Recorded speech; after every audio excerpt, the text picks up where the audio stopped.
하나님의 일하심은 우리가 지금 다 알지 못합니다. 하나님의 뜻은 처음에는 말씀으로 존재합니다.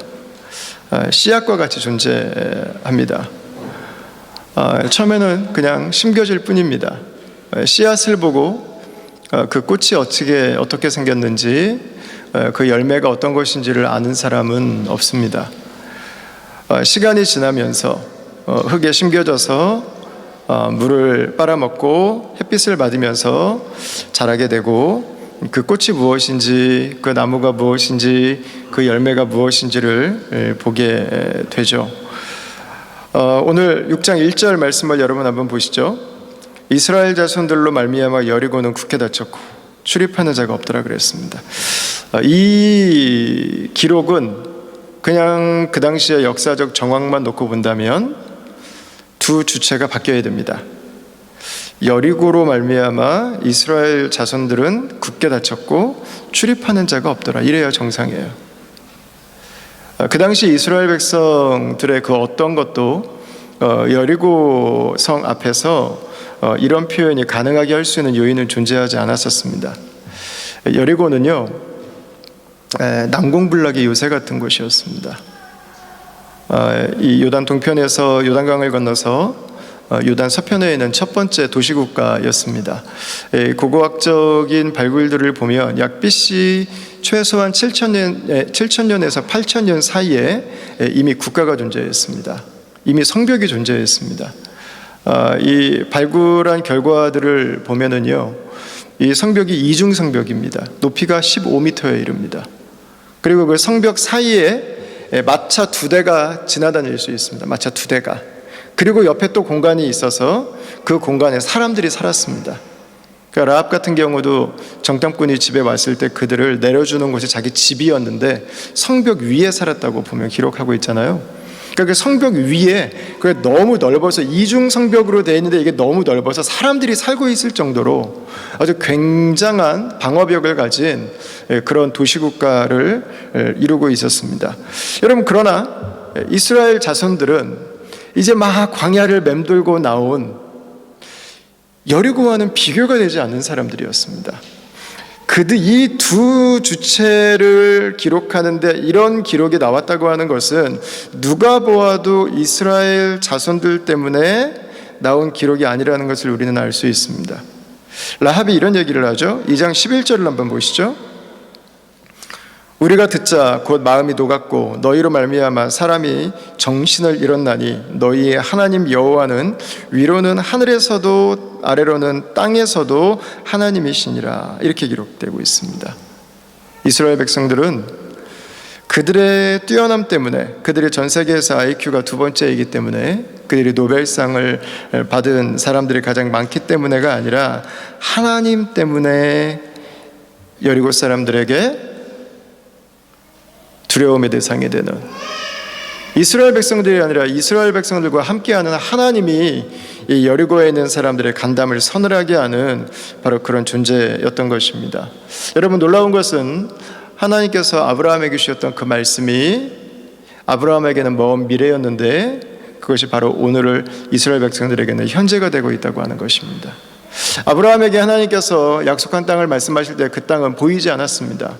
어떤 건지 와닿지 않았어요. 하나님은 다 만들어주시고 맨 마지막에 나타나셔서 내가 했지를 외치지 않습니다. 하나님은 처음에 약속하세요.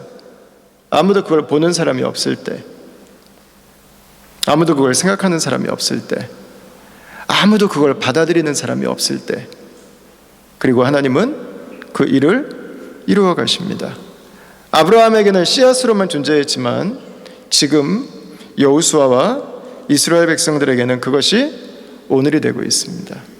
이제 꽃이 피려고 몽우리가 만들어지고 있는 것입니다. 여러분, 하나님 앞에서 그분의 말씀을 붙들고 살아가는 우리의 믿음의 삶이 바로 이렇습니다. 믿음의 삶은 처음에는 씨앗을 보는 것입니다. 우리 안에 씨앗이 심겨지는 것입니다. 그 말씀이 전부가 다 우리 눈앞에 밝히 드러나지 않습니다. 우리는 그 나중의 모습을 다 알지 못합니다. 그러나 그 믿음 안에 있을 때 그 믿음은 우리에게 하나님의 말씀이 이루어지는 것을 보게 하시죠. 저는 2020년 올 한 해 여러분들에게 많은 기도 제목들이 있는데 올 한 해가 여러분들에게 그 믿음이 우리들의 현실로 드러나는 바로 그런 해가 될 수 있기를 주의 이름으로 축복합니다. 이 어거스틴이 이런 얘기를 했어요. 믿음이란 보지 못하는 것을 믿는 것입니다. 그리고 믿음의 보답은 the reward of faith, 믿은 것을 보게 되는 것입니다. 이렇게 얘기를 했어요.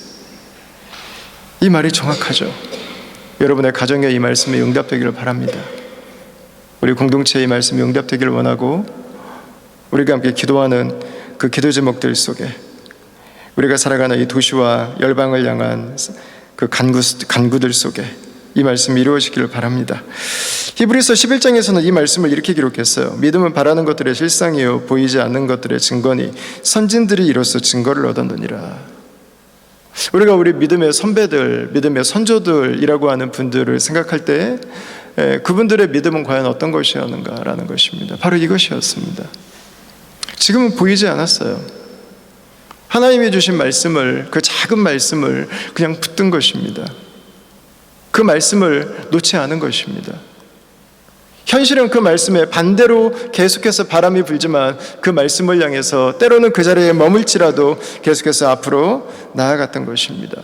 지금 이스라엘 백성들이 경험하고 있는 바로 이 오늘은 아브라함이, 이삭이, 야곱이, 요셉이 그리고 모세가 꿈꾸던 바로 그 내일이었습니다. 그 말씀이 이루어져 가고 있는 거죠.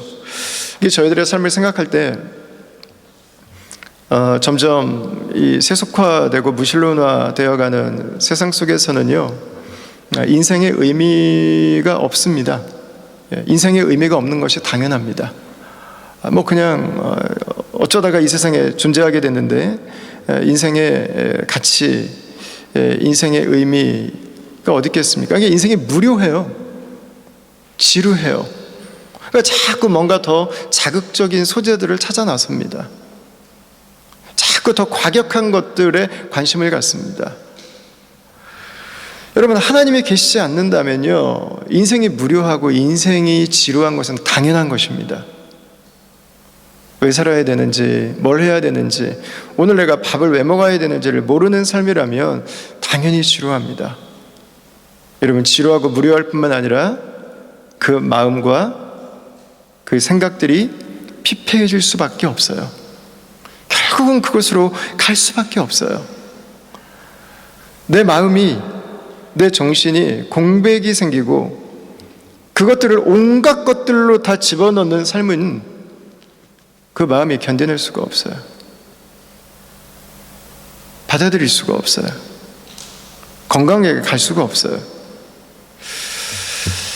어떻게 우리의 삶이 건강할 수 있는가? 여러분, 하나님 앞에 살아가는 것입니다. 하나님 앞에서 오늘 하루는 그냥 흘러가는 시간이 없어요. 하나님께서 나와 함께 하시는 시간들이고 그분의 선하심이 내 삶 가운데 이루어지는 시간이고 그분의 말씀이 오늘도 이루어지는 바로 그 하루입니다. 그리고 그분의 완전한 구원이 이 세상 가운데 임하기를 기다리는 바로 그 하루하루들의 시간이 되는 거죠. 저 여러분들의 오늘 하루는 그냥 무료할 수 없는 시간들입니다. 하나님의 약속의 말씀이 있고 그 말씀이 계속해서 하나님의 뜻을 향해서 나아가는 시간들이죠.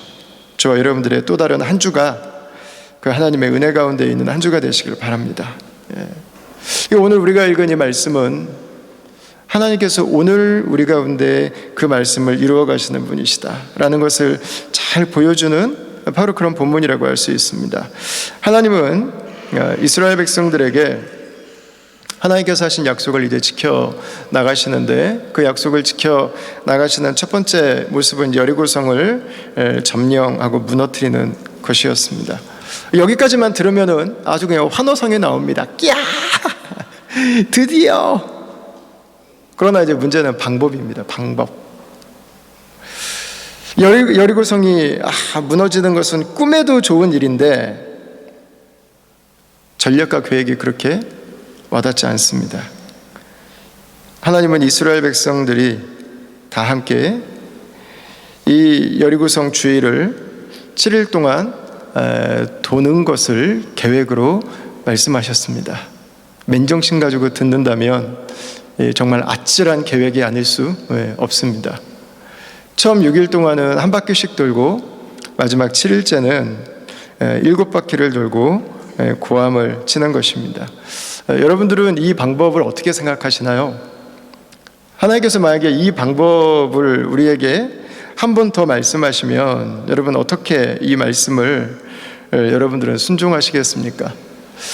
제가 이 말씀을 가지고 간증하시는 분들을 몇 번 들어본 적이 있어요. 한 선교사님은 선교지를 나가셨는데 다시 잠깐 본국에 들어왔다가 다시 나가야 되는데 비자가 나오지 않아서 선교지를 들어갈 수가 없어서 말씀을 붙들고 기도하는데 하나님의 여리고성 말씀을 생각나게 해주셔가지고 그 대사관을 똑같이 돌았대요. 7일 동안. 마지막 날에 7바퀴 돌면서 기도하셨는데 마지막 날 정말 비자가 나와서 본인이 선교지를 들어가셨다고 하는 말씀도 제가 들었고, 한 분은 건물을 하나 사고 싶은데 그 건물을 이 주인이 절대로 안 팔겠다고 그래서 하나님이 기도하는데 이 말씀을 주셔가지고 돌았대요. 이 6일 동안 한 바퀴씩 돌고 7일째 7바퀴 돌고 그 다음에 했더니 주인이 막 밖에서 팔고 뭐 이런 여러 가지 간증들이 있는데, 여러분 이 말씀 가지고 또 그대로 꼭 하시지 않아도 괜찮습니다. 우리 저와 여러분들에게 좀 당황스러운 말씀인 것은 사실입니다. 아니, 이 말씀으로 도대체 여리고성이 무너질 수 있는가? 아니, 이게 지금 가능한 일인가? 여리고성 안에서는 중무장한 여리고의 군사들이 우리를 바라보고 있는데 말이죠. 과연 이 일로 여리고성이 무너질 수 있는가? 저와 여러분들부터, 과학을 배우고 합리적 사고를 배운 저와 여러분들부터 이미 마음에 퀘스천이 생기잖아요. 자, 그래서 저와 여러분들을 아시는 하나님께서 실행하신 일이 하나가 있습니다. 10절 말씀을 한번 볼까요? 10절 같이 한번 읽겠습니다. 여호수아가 백성에게 명령하여 이르되 너희는 외치지 말며 너희 음성을 들리게 하지 말며 너희 입에서 아무 말도 내지 말라. 그리하다가 내가 너희에게 명령하여 외치라 하는 날에 외칠지니라. 아멘. 이 여호수아가 말합니다. 음성을 들리게 하지 말아라. 아무 말도 내지 말아라. 왜 그랬을까요? 이 여리고성을 돌다가 그런 생각이 들지 않을까요? 우리 지금 뭐 하고 있는 거지? 이 생각 들지 않을까요? 그 여리고성 안에서 우리를 향해서 화살을 겨누고 있는 사람들을 보면서 야, 멈춰야 되는 거 아니야? 옆 사람 좀 툭툭 치면서 한마디 건네고 싶지 않겠습니까? 하나님은 저희의 불안함, 하나님은 저희의 조바심을 아셨던 것 같습니다. 그래서 하나님은 아무 얘기하지 말라고 하셨어요. 여러분, 하나님은 우리가 말하는 걸 싫어하실까요? 아니죠. 하나님이 우리가 말하는 걸 싫어하셨다면 그냥 귀만 한 4개 만들어 두시고 입을 안 만드셨겠죠. 그러나 하나님은 우리에게 입을 만들어 주셨습니다. 하나님은 우리가 말하는 것을 싫어하지 않습니다. 하나님은 우리의 생각을 나누는 걸 싫어하실까요? 우리의 마음 나누는 걸 싫어하실까요? 아니실 것입니다. 하나님은 우리의 이야기를, 우리가 나누는 모든 것들에 하나님은 관심이 있습니다. 여러분, 그렇다면 왜 하나님께서 말하지 말라고 하시고 왜 이런 방법으로 이스라엘 백성들에게 행하라고 말씀하셨겠습니까? 여기서 하나님께서 의도하신 것은 분명하고 명확합니다. 이 일은 하나님만이 하실 수 있는 일이기 때문에 그렇습니다. 여리고 성과 이스라엘 백성들의 전쟁은 애시당초 게임이 되지 않습니다. 불가능한 일이에요. 이것은 이스라엘 백성들도 알고 있는 일이고 이것은 하나님도 알고 있는 일이었습니다. 도저히 싸움이 안 되는 두 세력이에요. 도저히 싸움이 되지 않아요. 이스라엘 백성들이 여리고를 정복할 수 있다고 하는 것은 애시당초 불가능한 일이라는 것입니다. 바꿔서 말하면요, 이 일은 하나님이 계획하시고 하나님만이 이루실 수 있는 일이라는 거예요. 하나님께서 계획하셨고 하나님께서 이루시는 일을 이스라엘 백성들이 나는 될 수 있다고 생각해, 나는 이거는 말도 안 된다고 생각해 라고 할 필요가 없어요. 왜냐하면 하나님이 이루실 것이기 때문에. 만약에 안 된다고, 야, 이건 안 되는 거잖아 라고 했는데 하나님이 하시면 얼마나 뻘쭘하겠어요, 이스라엘 백성들이.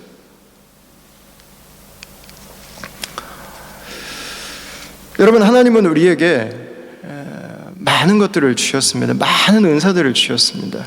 그러나 우리가 할 수 없는 일들이 있습니다. 우리가 할 수 없는 일들. 인간은 완전하지 않습니다. 우리의 삶에는 하나님이 하시지 않으면 안 되는 것들이 있습니다. 하나님의 일은 사람의 계획과 사람의 아이디어로 먼저 출발하지 않습니다. 이것이 우리가 창세기에서부터 여기까지 오면서 계속해서 반복적으로 경험한 하나님의 일하심의 모습이었습니다. 하나님은 이 세상을 창조하실 때 아담과 하와와 의논하신 일이 없습니다. 하나님은 창조하시겠다고 선포하셨습니다. 그리고 그 일들을 행하셨습니다. 아담과 하와가 한 일은 그 일을, 하나님이 하신 일들을 누리는 것이었습니다. 하나님께서 모세에게 말씀하실 때 하나님은 모세에게 홍해를 가를까 말까를 의논하신 일이 없어요. 가르겠다고 약속하셨어요. 하나님은 아브라함에게 가나안 땅을 줄까 메소포타미아를 줄까를 의논하지 않으셨어요. 선포하셨어요. 약속하셨습니다. 하나님은 여리고성을 정복할 때도 역시 마찬가지예요. 이스라엘 백성들과 의논하지 않으셨어요. 하나님은 약속하셨어요. 왜? 불가능한 일들이에요. 사람이 할 수 없는 일들에 대해서, 우리의 능력의 한계를 벗어나는 일들에 대해서 하나님은 우리에게 의논하지 않으세요. 당신의 주권적인 능력으로 그 일을 계획하시고 그 일을 선포하시고 그 일에 하나님 말씀으로 받고 순종하는 사람들을 통해서 하나님이 그 일들을 이루어 가시는 거죠. 자, 여호수아 6장 2절 말씀을 한번 보십시오. 여호수아 6장 2절 같이 한번 읽겠습니다. 여호와께서 여호수아에게 이르시되 보라, 내가 여리고와 그 왕과 용사들을 내 손에 넘겨주었으니. 아멘. 여러분, 하나님께서는 이미 이스라엘 백성들에게 이 여리고성을 주시겠다고 약속하셨습니다. 일종의 하나님께서 다 이루셔서, 하나님이 다 완성하셔서 그것들을 선물로 이스라엘 백성들에게 주시겠다고 말씀하고 있는 것입니다. 이 승리는 이스라엘 백성들이 참여해서 이루는 게 아니에요. 이 승리는 하나님의 선물이에요. 하나님이 주권적으로 행하시는 승리예요. 그것들을 지금 강조하기 위해서 하나님이 우리가 생각할 때는 말도 안 되는 방식이지만 이 일은 우리가 말이 되게 행해서는 그들을 절대 이길 수 없는 싸움이라는 것입니다. 하나님은 이 일에 대해서 이스라엘 백성들의 동의를 구할 필요를 느끼지 않으셨어요. 왜냐하면 하나님께서 이스라엘 백성들에게 선물로 주실 일이기 때문에 그렇습니다. 여러분, 누구도 상상할 수 없었어요. 누구도. 이 일이 현실이 될 수 있다고 하는 것은. 하나님의 말씀을 듣고 이스라엘 백성들은 그 말씀에 순종합니다. 하나님께서는 당신의 말씀을 신뢰한 그분의 백성들이 이 하나님의 역사에 참여할 수 있는 기회를 주셨습니다. 하나님은 불가능한 가운데서 그 일을 이루셨습니다. 이스라엘이 여리고를 이긴다. 이 불가능한 일을 하나님 그분께서 이루신 거예요. 이스라엘에게는 절대로 일어날 수 없는 그 일을 하나님께서 친히 행하신 것입니다. 여러분, 우리의 구원이 바로 그렇습니다. 우리의 구원이 예수 그리스도의 십자가, 나사렛 청년이 못 박혀 죽은 그 십자가가 2000년이 지나서 전 세계를 이렇게 변화시키리라고 아무도 생각한 사람이 없었어요. 근데 예수님은 이미 말씀하셨어요. 겨자씨 하나가 땅에 심기면 그것이 나무가 되고 거기에서 새들이 깃든다고 하는, 열국이 들어와서 그 안에서 쉼을 얻는다고 하는 그 말씀을 예수님은 이미 자신의 사역을 통해서 말씀하셨던 것입니다. 예수님의 제자 12명을 통해서 로마가 뒤집어질 거라고 예상했던 사람은 단 한 명도 없었습니다. 그러나 예수님의 제자들은 예수님이 하셨던 말씀, 오직 성령이 너희에게 임하시며, 그 예수님의 말씀을 믿었고 나에게 주신 말씀으로 붙들었고 그 말씀을 단지 순종했던 것입니다. 고린도전서 1장 27절에 사도 바울은 이렇게 기록합니다. 우리 같이 한번 읽겠습니다. 그러나 하나님께서 세상에 미련한 것들을 택하사 지혜 있는 자들을 부끄럽게 하려 하시고 세상에 약한 것들을 택하사 강한 것들을 부끄럽게 하려 하시며. 아멘. 여러분, 그렇다면 하나님은 미련한 것들만 택하시고 지혜 있는 자들은 사랑하지 않으시나요? 아닙니다. 미련하든 지혜 없든 하나님께서는 하나님을 신뢰하는 자를 사용하십니다. 하나님을 신뢰하는 자를 하나님은 오늘도 복 주시는 분입니다. 그 사람이 약하든 강하든 하나님에겐 이건 중요하지 않아요.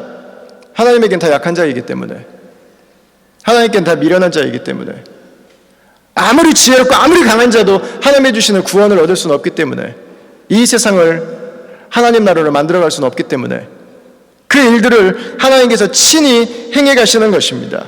그리고 하나님은 그 일들을 역사 속에서 특별히 여리고성을 통해서 오늘 저와 여러분들에게 보여주시고 있는 것입니다. 하나님께서 말씀하셨기 때문에 하나님의 그 말씀을 신뢰하고 순종하는 자들을 통해서 이 여리고성은 무너져 내린 것입니다. 저와 여러분들의 삶에도 아마 이런 여리고성들이 있을 것입니다. 우리에겐 견고한 진들이 있어요. 우리의 삶이 하나님께 나아가지 못하도록 가로막는, 하나님의 약속이 이루어지지 못하도록 가로막는 우리 안에 견고한 진들이 있습니다. 저와 여러분들을 가로막고 있는 그 견고한 진들이 하나님의 은혜 가운데 무너지기를 축원합니다. 여러분, 그러나 이 견고한 진은 사실은 우리의 외부에 있기도 하지만 가장 견고한 진은 우리의 내부에 있습니다. 자아라고 하는 여리고, 나의 교만이라고 하는 여리고, 나의 명예라고 하는 여리고, 우리는 절대 무너지지 않기를 원해요. 절대 무너지지 않기를 원해요. 잠깐 무너뜨리다가 다시 또 세워요. 가서 잠깐 무너뜨리다가 가서 또 세우고 있어요. 나중에 세우다 못해 인테리어를 예쁘게 하고 조명을 달고 반짝반짝 만들고, 내 여리고, 나의 여리고, 내가 여리고가 돼요. 내가 여리고. 세상에 있는 것들이 나의 여리고가 되죠.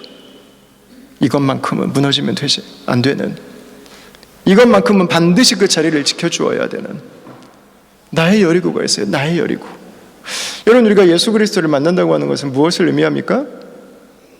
여리고가 무너지는 거예요. 나라고 하는 여리고. 예수님을 만난 사람마다 보이는 행동의 패턴이 하나가 있어요. 그게 뭐죠? 그분에 가서 무릎 꿇는 것입니다. 무릎 꿇는 거. 예수님을 만났던 사람들마다 자신의 그동안 살아왔던 인생의 경험들, 내가 그동안 옳다고 생각했던 것들, 나의 지혜와 나의 능력과 사람들에게 받았던 모든 인정들을 다 내려놓습니다. 주님을 만나고 나니까 내가 nothing이에요. 내가 아무것도 아니에요. 그 nothing인 나를 깨닫는 순간 주님은 나에게 말씀해 주시죠. 당신은 something이라고. 그러나 주님은 내가 something이라고 생각하는 사람을 something이라고 말씀하신 적이 없어요. 주님 앞에서 여리고가 무너져야 비로소 하나님의 나라가 세워져요. 여러분, 하나님께서 왜 여리고를 무너뜨리시겠습니까? 하나님의 나라를, 하나님의 도성을 세우기 위해서예요. 하나님이 누구의 말처럼 전쟁 광이시기 때문에 이들을 향해서 이 일을 행하고 계신 게 아니에요. 이들이 세운 도시는 멋진 것입니다. 여러분, 얼마나 대단합니까? BC 8,000년 전부터 존재했던 이 도시가 여러분 얼마나 놀랍습니까? 그러나 하나님은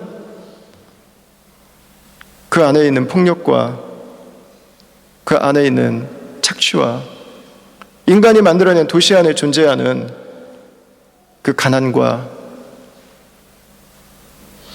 그 수많은 어두움들 가운데서 하나님께서 다스리시는 하나님의 도시를 세우기 원하시는 것입니다.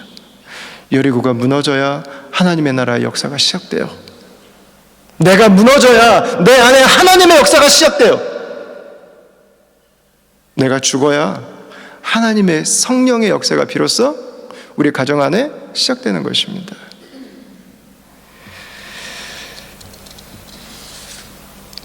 자, 어떤 분들은 이렇게 생각하시는 분들도 있죠. 특히 이제 오늘날처럼 이 과학주의적인 사고들이 많이 확장된 시대에는 이런 이야기들이 나올 수 있습니다. 이런 일들이 도대체 가능한 것인가? 이 여리고가 어떻게 무너지는 일이 가능한 것인가? 그러니까 우리가 지난번에 노뱀 사건에서도 같이 나누었지만 기독교 신앙을 갖는다고 하는 게 이렇게 과학적인 법칙, 우리가 배웠던 일반 상식들을 다 그냥 무시하는 것을 의미하는 것인가라는 것입니다. 여러분, 결코 그렇지 않죠. 하나님께서 그 자연의 법칙과 질서들을 만드셨는데, 이렇게 촘촘하게, 이렇게 정교하게, 이렇게 놀랍게 만드셨는데, 그 법칙과 그 질서를 하나님께서 아무런 이유와 목적도 없이 깨트리신다고 하는 것은 납득하기 어려운 일입니다. 여러분, 여리고성이 존재하는 모습도 하나님이 우리에게, 인간에게 주셨던 지혜와 지식들로 말미암아 거기에는 엔지니어링이 있고, 거기에는 아키텍트가 있고, 거기에는 폴리틱스가 있고, 이코노믹스가 있고, 우리가 살아가는 모든 것 한 가지 한 가지가 그 안에는 다 체계적으로 정리가 돼서 지금 돌아가고 있습니다. 여리고라고 하는 도시 하나가 존재하는 것은요, 하나님이 우리에게 주신 기프트들이 정리돼서 만들어진 결과물들이죠. 여러분, 그러나 하나님은 성경에 가끔씩 예외적인 일들도 행하시는 것 같습니다. 그 일들이 우리에게 혼란을 가져다 줄 수 있어요. 이거에 대해서 C.S. 루이스가 이런 얘기를 합니다. 성경의 기적 이야기들은 하나님의 창조 사건을 축소해서 드러내는 것이다, 이렇게 얘기했어요. 범위도 축소하고 시간도 줄이고 결과도 축소해서 드러내주는 것이라는 거예요.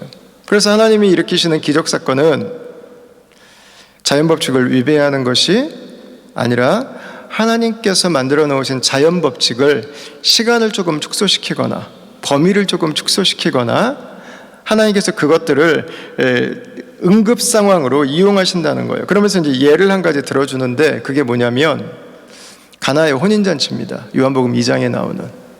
여러분 잘 아시는 것처럼 가나 혼인잔치는 예수님께서 결혼식장에서 물로 포도주를 만드신 사건입니다. 어떻게 물이 포도주가 될 수 있는가에 대해서 우리는 의아하게 생각합니다. 그러나 이런 포도나무를 한번 생각해 보십시오. 포도나무는 뿌리에서 흙 속에 있는 물을 흡수합니다. 양분을 흡수합니다. 그 물들이 줄기를 타고 올라갑니다. 줄기 끄트머리까지 나아가죠. 그래서 이 잎사귀 위에서 열심히 햇빛을 받아서 그 물이 열매로 맺혀질 때는 포도로 만들어지는 거예요. 우리가 날마다 살아가는 이 자연 속에, 우리가 날마다 살아가는 이 질서 속에, 이 환경 속에 물이 포도즙이 되는 역사는 날마다 일어나고 있는 거예요. 인간이 하는 일이라고는 단지 그 포도에 즙을 짜서 숙성시키는 것, 그거예요. 우리가 개입할 여지는 없어요. 모든 포도나무마다 이미 예수님께서 행하시는 그 기적을 행하고 있는 것입니다. 물이 포도즙이 되게 하는 기적. 예수님은 그것을, 포도나무를 만드신 분께서 조금 더 단시간에 압축해서 행하신 거죠. 여러분, 병자를 고치는 사건도 한번 생각해 보세요. 병자를 고치는 사건. 예수님의 치유 사건들이 있습니다. 예수께서 이사야에서 예언했던 메시아라고 하는 것을 드러내주기 위해서 예수님께서는 치유 사건들을 행하셨고, 그 일들을 복음서 저자들은 기록해주고 있습니다. 여러분, 그렇다면 예수님만 그 일들을 행하셨는가라는 것입니다. 그렇지 않잖아요. 저 여러분들의 몸속에 있는 항원과 항체는 날마다 우리 몸 안에 들어오는 바이러스들과 싸워서 이기고 있습니다. 이것은 예수님이 행하신 기적일 뿐만 아니라 저와 여러분들이 날마다 만나는 기적이에요. 일상 속에 이미 그 기적들이 자리 잡고 있다고요. 이거는 특별한 사건이 될 수 없다는 것입니다. 서울대학교 자연과학부의 이현숙 교수님이라고 하는 분이 계시는데요. 이분이 전공이 암생물학입니다. 근데 이분이 하시는 강연을 들어보니까 이런 얘기를 하시더라고요. 이분은 암의 이유를 우리 몸에 있는 세포가 체세포 분열을 할 때 우리 몸에 있는 DNA도 복제가 돼서 이렇게 나눠지게 되는데, 이게 기형적으로 DNA가 나눠지게 될 때가 있다는 거예요.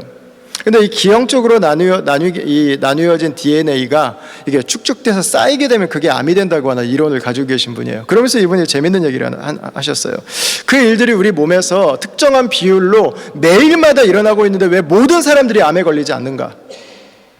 우리 몸에 그런 세포만 찾아다니면서 고치는 마이크로 조직이 따로 존재하고 있다는 거예요. 여러분, 놀랍지 않아요? 놀랍지 않아? 그러니까 예수님께서 병자를 고치신 사건이 우리 눈에 단지 보인다 뿐이지, 그 시간을, 그 약의 그 항원강체 도세지를 엄청나게 높여놓으셨을 뿐이지, 저 여러분들의 몸속에 이미 그 일들이 날마다 일어나고 있다고 하는 거예요. 여러분, 건물 무너지는 거요, 시간이 지나면 건물은 무너지는 거예요. 그건 당연한 것입니다. 예수님이 하신 일은 그 시간을 조금, 하나님이 하신 일은 그 시간을 조금 축소시켜 주신 것입니다. 그래서 이 일들은 당연히 나타날 수 있게 되는 일들이죠. 여러분, 하나님께서는 이 일들을 행하셨습니다. 여리고성을 무너뜨리는 것이 우리에게는 굉장히 어려운 일처럼 보이지만 하나님께는 조금 더 어려운 일이 아닙니다. 그 질서를 만드신 하나님께서는, 만드는 것과 부서지는 것의 질서를 만드신 하나님께서는 그 시간을 잠깐 줄이는 것은 그분에겐 그렇게 어려운 일이 아닙니다. 어려운 일은 하나님을 거절하는 우리가 그 모습을 보고도 하나님 앞에 나와서 무릎 꿇기보다는 하나님을 거절하고 하나님을 저항하는 것이 더 큰 어려움일 뿐이죠. 이 여리고성에 담겨있는 또 하나의 메시지는 하나님의 심판의 축소예요. 하나님의 심판의 축소. 심판이 축소가 됩니다. 이 메시지는 저는 저와 여러분들이 조금 주의해서 좀 상고해야 된다고 생각합니다. 왜냐하면 쓰나미가 지나갈 때도 어떤 분들은 이게 하나님을 경외하지 않는 땅을 향한 하나님의 심판이라고 이야기를 하셨어요. 어떤 질병이 돌았을 때도 그 질병에 대해서 그런 이야기들이 있어요. 이번에도 역시 그 얘기들이 나오고 있더라고요. 코로나 바이러스 19 때문에 이것이 하나님의 심판인 것처럼 이야기를 하시는 분들이 계시더라고요. 여러분, 모든 것들이 다 하나님의 심판은 될 수 없습니다. 하나님께서 그렇게 간헐적으로 하나님의 심판을 이 땅 가운데 드러내신다면 저와 여러분들은 그 두려움과 불안을 감당할 수 없어요. 하나님께서 모든 것들을 다 그렇게 사용하시진 않습니다. 그러나 하나님께서 이런 사건들을 통해서 저와 여러분들에게 하나님의 심판이 있을 것을 말씀해 주시죠. 미래에 있을 하나님의 심판이 오늘 당겨져서 보여지는 것입니다. 그렇다면 여리고에 있는 사람들은 너무 억울하지 않습니까? 아니요, 하나님은 이들에게 기회를 주셨습니다. 언제요? 그동안 38년 동안 이미 이들은 하나님이 어떤 분이신지에 대한 소문을 들었어요. 그리고 7일 동안 이스라엘 백성들은 싸우려고 하는 자세가 아니라 그 여리고성을 돌면서 그들이 나오면 언제든지 그들을 만날 수 있는 대화 상대가 될 수 있었어요. 그러나 그들은 그 기회들을 라합처럼 사용하지 못했습니다. 여러분, 이 여리고성을 무너뜨리는 이야기는 하나님의 파괴, 하나님의 심판의 이야기만이 아닙니다. 이 이야기는 하나님의 구원의 이야기입니다. 하나님의 살리는 이야기예요. 그래서 그 사이에 한 가지 들어있는 것이 바로 라합의 이야기입니다. 오늘 우리가 읽은 17절 말씀을 같이 한번 다시 보시죠. 17절입니다. 이 성과 그 가운데 있는 모든 것은 여호와께 온전히 바치되 기생 라합과 그 집에 동거하는 자는 모두 살려주라. 이는 우리가 보낸 사자들을 그가 숨겨 주었음이니라. 아멘. 여리고성을 정탐 왔던 이스라엘 사람들 몇 명을 이 라합이 숨겨주게 되죠. 그때 라합은 하나님에 대한 이야기를 자신이 들었던 것을 그들에게 이야기합니다. 그리고 그 하나님의 은혜 안에 자신이 있기를 원한다고 하는 그 이야기를 하게 되죠. 이스라엘 백성들이 은혜로 구원받은 것처럼 라합은 은혜로 구원받습니다. 하나님의 말씀을 믿고 구원하실 하나님을 신뢰하고 그 구원에 참여하게 되는 것입니다. 라합만 구원받은 것이 아니라 라합이 초청한 모든 사람들이 다 함께 구원을 받게 됩니다. 하나님은 한 사람을 살리셨고요, 한 가정을 살리셨고요, 지금 한 민족을 세우고 계십니다. 한 가정 안에 하나님의 나라가 임하도록, 한 민족 안에, 한 나라 안에 하나님의 나라가 시작되도록 하나님은 지금 살리는 싸움을 하고 계신 것입니다. 하나님은 지금 세우는 싸움을 하고 계신 것입니다. 이스라엘 백성들이 창조주 하나님을 신뢰하고 여리고의 성을 돌았던 것처럼 라합은 모든 나라의 왕이 되시며 모든 왕들의 주가 되시는 그 하나님의 능력을 신뢰하고 그분 앞에 겸손히 엎드려서 그분께 구원을 받은 것입니다. 그리고 오늘 우리가 읽은 말씀을 에베소서 2장 8절과 9절 말씀에서는 이렇게 정리해 주고 있습니다. 우리 다 같이 한번 이 말씀을 읽도록 하겠습니다. 너희는 그 은혜에 의하여 믿음으로 말미암아 구원을 받았으니 이것은 너희에게서 난 것이 아니요 하나님의 선물이라. 행위에서 난 것이 아니니 이는 누구든지 자랑하지 못하게 함이라. 아멘. 여러분, 이 말씀은 저와 여러분들에게 오늘날도 구원을 주신 하나님의 말씀입니다. 오늘 여리고 사건은 기적이 중심이 아니에요. 기적이 이 이야기를 기록한 핵심 목적이 아니라는 것입니다. 하나님에게 이 일은 아주 쉬운 일입니다. 중요한 것은 지금 하나님께서 당신의 구원 역사를 이루어가고 계시다고 하는 것입니다. 바로 저와 여러분들에게까지. 하나님은 저와 여러분들의 삶 가운데 이 하나님의 구원의 역사를 선물해 주기 원하신다는 것입니다. 우리가 열심히 노력한다고 얻을 수 있는 구원이 아닙니다. 우리가 최선을 다한다고 해서 이 세상이 더 아름다워질 수는 없습니다. 우리의 발목을 붙들고 있는 그 죄가 여리고성처럼 견고하게 버티고 있는 한, 여러분, 우리의 그 아무리 좋은 계획과 비전이라 할지라도 그 죄의 여리고성 앞에서 벌벌 떨고 두려워서 결국은 무너짐을 반복할 수밖에 없습니다. 하나님은 이 여리고성을 친히 무너뜨리고 계십니다. 그리고 저와 여러분들에게 하나님께서 지금 내 삶에 일하고 계시고 지금 내 삶에 역사하고 계신 것들을 하나님은 보여주고 계십니다.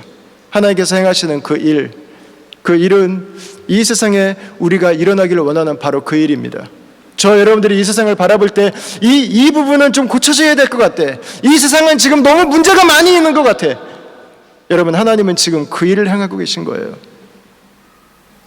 그리고 하나님은 그 일을 은혜로 행하고 계십니다. 그리고 저와 여러분들에게 하나님은 다시금 우리의 삶을 일주일 동안 우리의 일상으로 보내십니다. 저와 여러분들의 그 하루하루의 일상은 하나님의 은혜입니다. 하나님의 기적입니다.